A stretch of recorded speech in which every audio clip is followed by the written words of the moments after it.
Beleza, pessoal, estamos de volta a mais um vídeo, fazer a correção com você, concurso do STM, tá? Para analista, estou com a prova, teve a prova agora pela manhã, e aí hoje é 4 de março de 2018. Primeira questão aí, vou fazer só algumas questões, pegar aí a 8429, Lei de Improbidade Administrativa, veio duas questões, se eu não estou enganado, e também o Estatuto da Pessoa com Deficiência, tá? Atenta para essa matéria importantíssima. Vamos lá.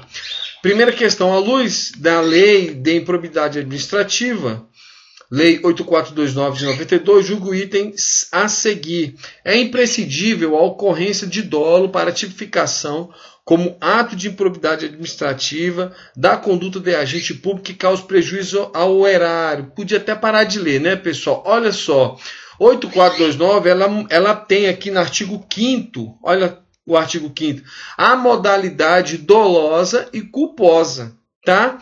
E aí o que ela está dizendo? Que é imprescindível? Não, não é imprescindível o dolo, porque o agente pode agir com culpa, ok? Então, dolo não é imprescindível. Primeira questão aí, questão errada. Beleza? Questão 31. Além dos servidores públicos, são considerados sujeitos ativos do ato de improbidade administrativa os notários e registradores que podem sofrer as penalidades previstas na lei em apreço correto. Os notários e os registradores são aqueles regidos pela Lei 8935. Aí seria bom você dar uma olhada no edital, se essa lei vinha contemplada no edital. Mas, de qualquer forma, acredito que vinha sim. O notário ou tabelião e oficial de registro ou registrador são profissionais de direitos dotados de fé pública a quem é delegado o exercício da atividade notarial e de registro. Então, eles recebem por delegação essa atividade e têm sim que desempenhar de forma correta. Podem sim ser sujeitos ativos do crime de improbidade de alguma forma. Podem sim. Ok? Aí se a gente contemplar, fazer um cotejamento entre o artigo, esse artigo que a gente leu, o terceiro, e o próprio primeiro da 8429, né, que diz o seguinte: os atos de improbidade administrativa por qualquer agente público. Tanto é que o 8935, deixa eu só abrir aqui, essa lei aqui, ela vai falar sobre o concurso público. A 8935 sobre o concurso público do notário e do registrador. Ok? A delegação para exercício de atividade notarial e de registro depende de habilitação em concurso público. Ok? Então, sim, eles podem sim ser sujeitos ativos. Beleza. Considerando o disposto no Estatuto da Pessoa com Deficiência, na resolução CNJ 230 de 2016, julgue os itens a seguir. O CESP pediu nessa questão, nesses itens das próximas questões, conhecimentos relativos ao Estatuto da Pessoa com Deficiência e a resolução 230 de 2016, recentíssima, tá? 2016, vai fazer 2 anos ainda, ok? Questão 32. É obrigatória a disponibilização de recursos de acessibilidade para o devido uso da pessoa com deficiência em sítios da internet mantidos por empresas com representação comercial no Brasil, de modo a garantir o acesso à informação? Corretíssimo, literalidade da lei, tá? Artigo 63, estava até aqui em cima. É obrigatória a acessibilidade nos sítios da internet mantidos por empresas com sede ou representação comercial no país ou por órgãos de governo para uso da pessoa com deficiência, garantindo-lhe acesso às informações disponíveis conforme as melhores práticas e diretrizes de acessibilidade adotadas internacionalmente. Então, o que ele queria que o candidato tivesse conhecimento era sobre a obrigatoriedade ou não de recursos de acessibilidade em sites de empresas que têm representação comercial no Brasil. Questão 32, prova de analista, tá? Analista na área jurídica, prova aplicada hoje, dia 4 de março. É considerada pessoa com deficiência aquela que tem impedimento de curto ou longo prazo, de natureza física, mental, intelectual, sensorial, o qual possa obstruir sua participação plena na sociedade em igualdade de condições com as demais pessoas. Vamos voltar para a lei. E aí, nessa questão, a gente tem qual artigo? A gente tem aí a literalidade da lei. Deixa eu só recuperar aqui a questão 33, né? Então, a questão 33 aí, ela está com base no artigo 2º da lei. Considera-se pessoa com deficiência aquela que tem impedimento de longo prazo, de natureza física, mental, intelectual ou sensorial, o qual, em interação com uma ou mais barreiras, pode obstruir sua participação plena e efetiva na sociedade, em igualdade de condições com as demais pessoas. Pessoal, só queria chamar sua atenção para o seguinte: a pessoa portadora de necessidade especial, a pessoa portadora, né, de deficiência, considera-se com deficiência aquela pessoa que tem um impedimento de longo prazo. Ah, eu quebrei minha perna, precisei usar a cadeira de roda. Aí não. Aí a gente vai para o artigo 3º da lei, inciso 1º. No finalzinho, olha só que vai falar. Mobilidade reduzida. Ó. Acessibilidade é o quê? Possibilidade de condição de alcance para utilização com segurança e autonomia de espaços mobiliários, equipamentos urbanos, edificações, transportes, informação e comunicação, inclusive seus sistemas de tecnologia, bem como de outros serviços e instalações abertos ao público, de uso público ou privado, de uso coletivo, tanto na zona urbana como na rural, por pessoa com deficiência ou com mobilidade reduzida. A mobilidade reduzida é isso. Você sofreu um acidente, ficou sem poder andar, ficou sem poder se locomover sozinho por algum tempo, a sua mobilidade foi reduzida, ok? Então, vamos voltar para a questão. Então, portanto, essa questão está o quê? Questão 33 está errada. Pessoa com deficiência é aquela que tem o quê? Impedimento de longo prazo, não de curto prazo. Questão 34. O Poder Judiciário poderá impor custos indiretos ao usuário com deficiência a fim de se implementarem da forma mais adequada possível melhorias à sua acessibilidade ao serviço público? Não, né, pessoal? Negativo. E aí a gente tem o quê? A gente tem a resolução, né, do CNJ.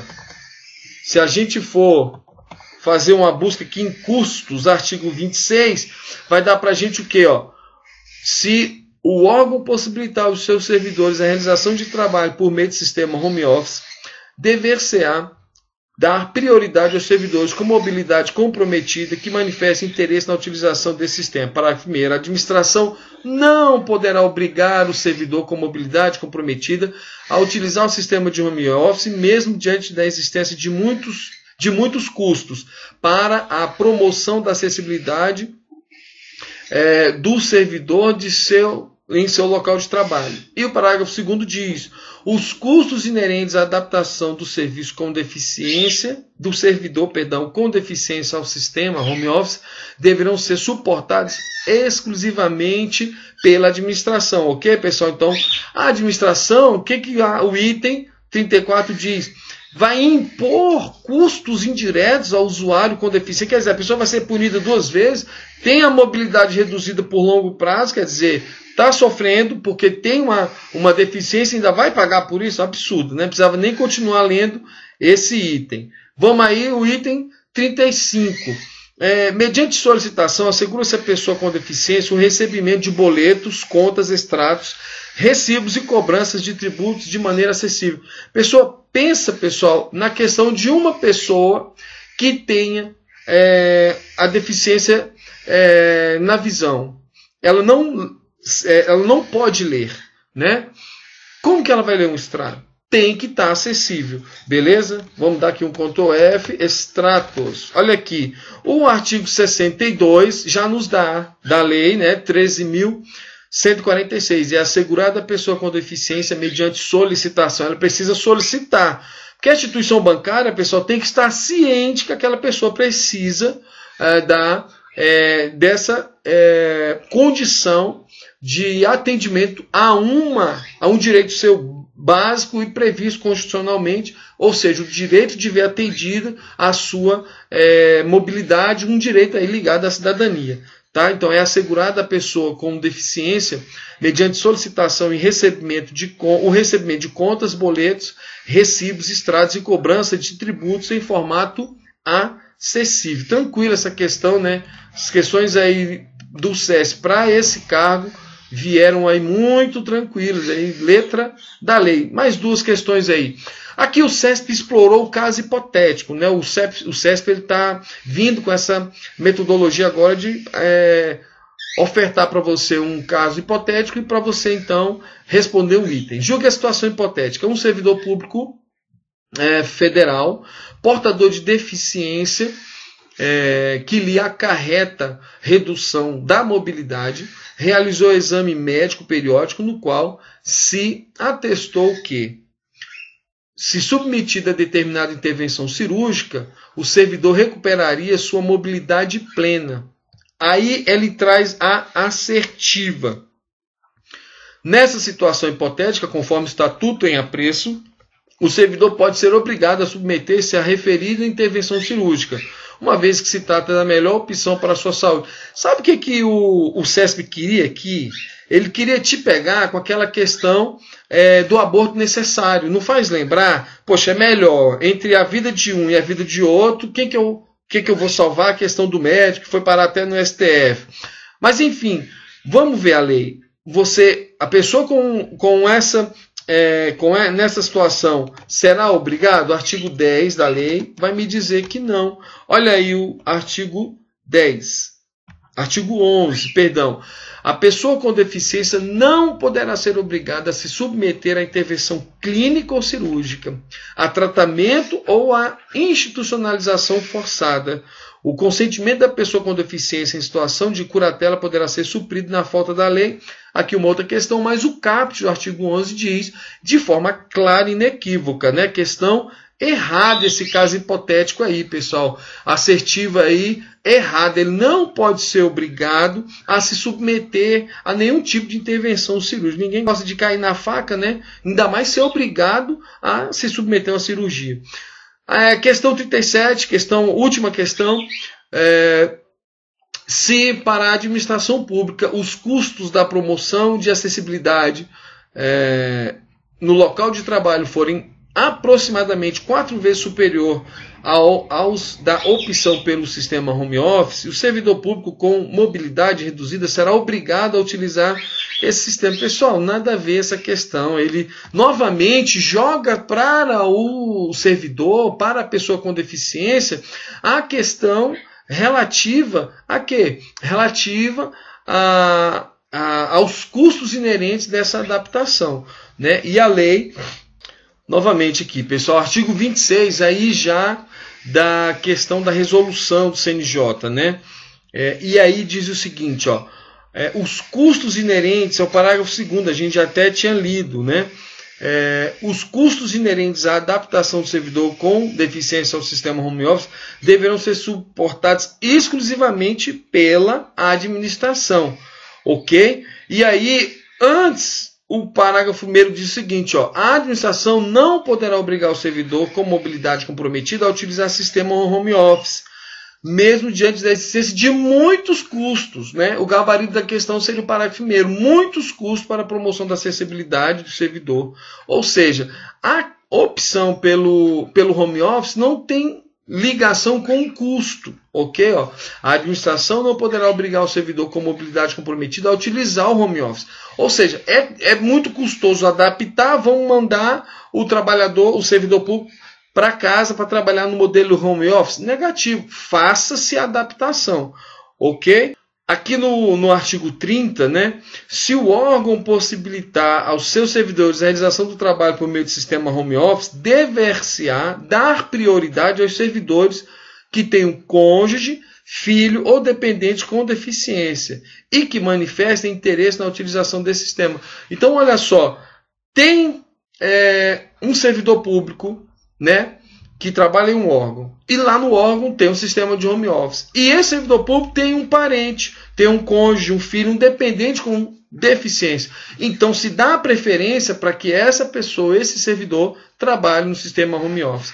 Pessoal, essas foram as questões. Eu espero que você tenha se dado bem nessa prova. Não vou fazer muitas questões. Eu fiz também essa prova, estou muito cansado, ok? Mas ficou aí algumas questões do cargo de analista judiciário do Superior Tribunal Militar, concurso realizado hoje. Falou?